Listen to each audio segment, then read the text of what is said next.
আসসালামু আলাইকুম দর্শক, কেমন আছেন? দর্শক, আশা করি ভালো আছেন। তো অনেক ভাইয়েরা প্রশ্ন করেন যে হেলাল ভাই, আপনি দেখি ভিডিও করতে গেলে খালি কালো সানগ্লাস লাগান, ব্যাপারটা কি?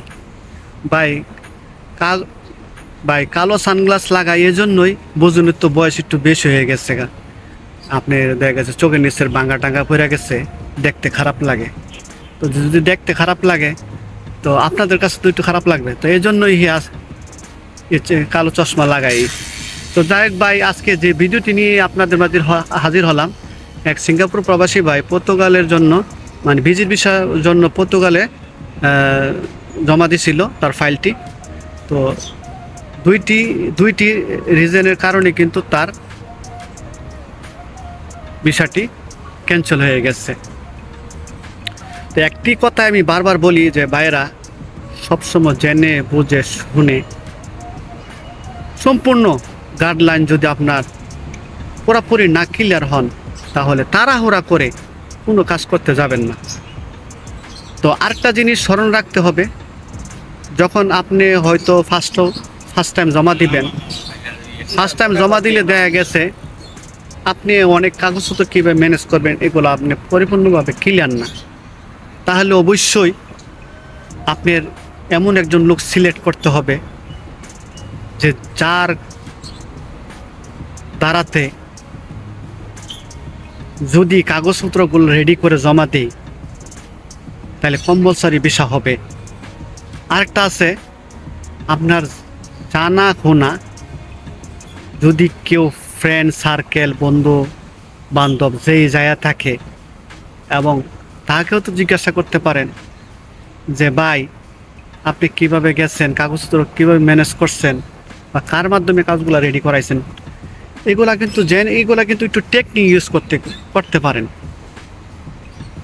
এর মধ্যে যদি আপনারা কাউকে নাওই পান, তো আমি তো একজন আছি আপনাদের ক্ষুদ্র একজন ব্যক্তি, আমার সাথে তো একটু যোগাযোগ করতে পারেন যে হেলাল ভাই কেমনে কি করলে হয়। অনেক বাইরে কল দেয়, যতটুকু পারি তাদেরকে ভালো সাজেশন দেই। হয়তো আমি স্মার্টলি কথা বলতে পারি না, তো এই জন্য যে আমার কাছ থেকে কিছু পাবেন না তাই না ভাই। আমার সাথে ইনশাল্লাহ শত শত লোকের আদান প্রদান হয়, কথাবার্তা হয়, এবং যেই জিনিসটা ম্যানেজ করতেন না পারলেও ওটা করে ফেলি ইনশাল্লাহ আপনাদের দোয়াতেই। তো একটু খোঁজখবর নিয়ে যোগাযোগ কইরা আপনাদের ফাইলটি জমা দিবেন। কারণ রে ভাই, $400-500 খরচ কইরা যদি আপনার বিষয়টি রিজেক্ট হয়, আপনাদেরকে একটু কষ্ট লাগে না? শেষ পর্যন্ত ঠিকই খুঁজেন, যখন আস্তার খাইয়া খুঁজেনি, এক চান্সে যাওয়ার চেষ্টা করেন না। যদি এক চান্সে যাওয়ার চেষ্টা করতেন তো অবশ্যই আগে সম্পূর্ণ ক্লিয়ার হইয়াই আপনার ফাইলগুলো জমা দিতেন।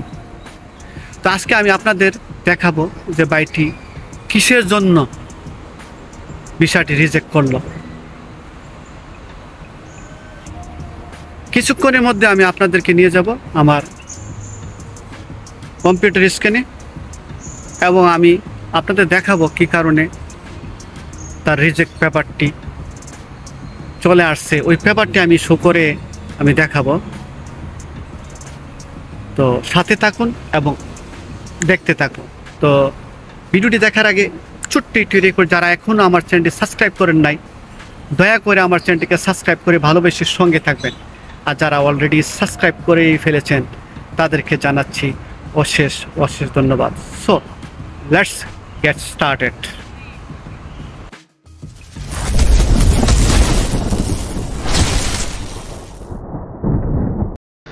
ওকে, যে কারণে বাইরের বিষয়টি বাতিল হয়েছে, দুইটা রিজনের কারণে কিন্তু তার বিষয়টি বাতিল হয়েছে, না কিন্তু সে বিষয় পেয়ে যেত।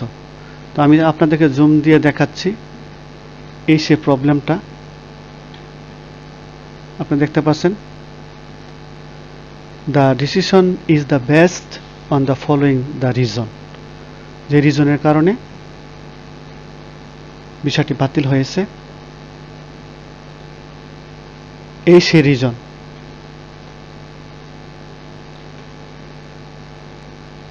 সরি,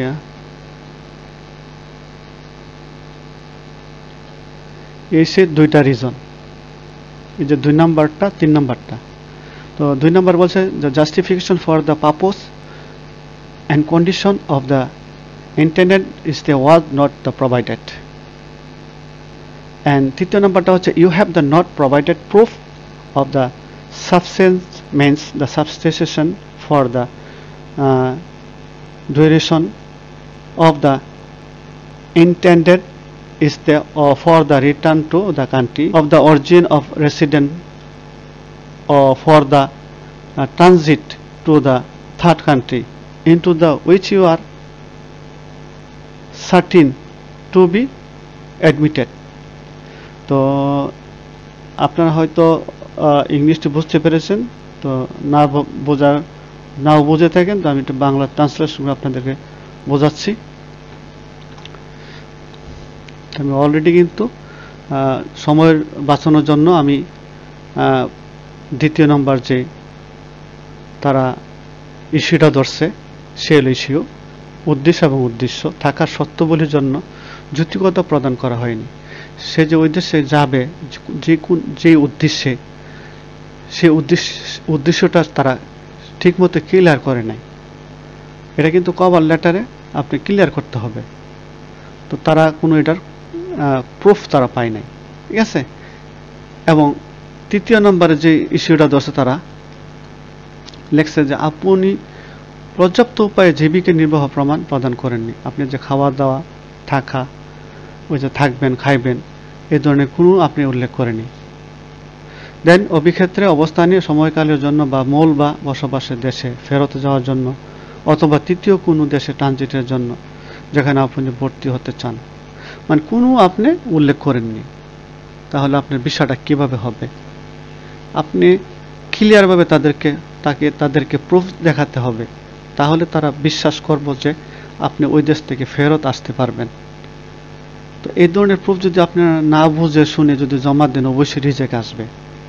তো এগুলা জেনে বুঝে সবকিছু ক্লিয়ার হয়ে তারপর জমা দিবেন। যদি আপনারা না পারেন কাগজপত্র ম্যানেজ করতে কারো লয়ারের মাধ্যমে এবং যে বায়েরার মাধ্যমে কাগজপত্র জমা দিলে আপনারা যেতে পারবেন, ওই ধরনের লোককে আপনারা খুঁজতে হবে। এবং যদি আপনারা আমাকেও নক করে বলতে পারেন যে ভাই হেলাল ভাই এই ধরনের লোক আছে কিনা, ইনশাল্লাহ আমি ট্রাস্টেড নিউজটা আপনাদেরকে দেওয়ার চেষ্টা করব। তো না জেনে বুঝে শুনে খালি এনিহাও জমা দিলে তো হবে না ভাই, শুধু টাকাগুলো ওয়েস্ট করতে পারবেন কিন্তু কিছু লাভ হবে না। তো বন্ধুরা, বকবক করে অনেক কিছু বলে ফেলেছি। তো সবাই ভালো থাকেন, সুস্থ থাকেন। সো এই প্রত্যাশা রেখে আজকের মতো আমি বিদায় নিলাম। আল্লাহ হাফেজ।